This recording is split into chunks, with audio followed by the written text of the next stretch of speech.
ഇതുപോലെ നാടൻ തക്കാളി ഒഴിച്ചുകറി ഉണ്ടാക്കുന്നത് എങ്ങനെയാണെന്ന് നോക്കിയാലോ.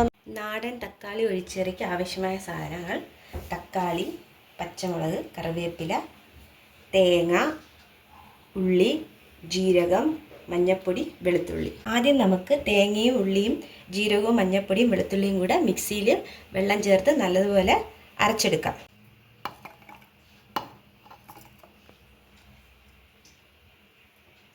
ഇനി നമുക്ക് കുറച്ച് വെള്ളം ചേർക്കാം. വേണമെങ്കിൽ ഇതിനകത്ത് മുളക് പൊടിയും ചേർക്കാം, പക്ഷെ ഞാൻ ചേർക്കുന്നില്ല, അത് ഓരോരുത്തരുടെ ഇഷ്ടം പോലെ. ഇതുപോലെ വെള്ളം ചേർത്ത് നല്ലപോലെ നമ്മൾ എടുത്ത് മാറ്റി വെക്കാം.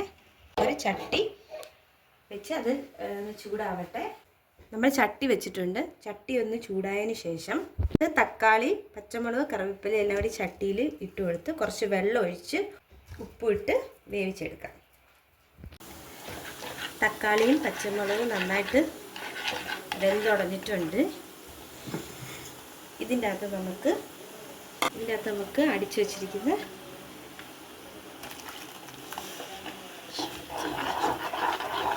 തേങ്ങ ഒഴിച്ചു കൊടുക്കാം. ചെറുതായിട്ടൊന്ന് ചൂടാവുകയും ചെയ്യാം, ഒരു തിളക്കരുത്.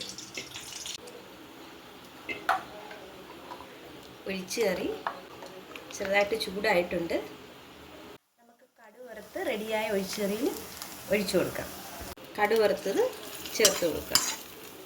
നല്ല സ്വാദേറിയ ഒഴിച്ചുകറി, തക്കാളി ഒഴിച്ചുകറി ഇവിടെ റെഡിയായിരിക്കുന്നു. ഇനി നമുക്ക് നല്ല ചെറിയ ചൂട് ചോറിൻ്റെ കൂടെ കഴിക്കാം.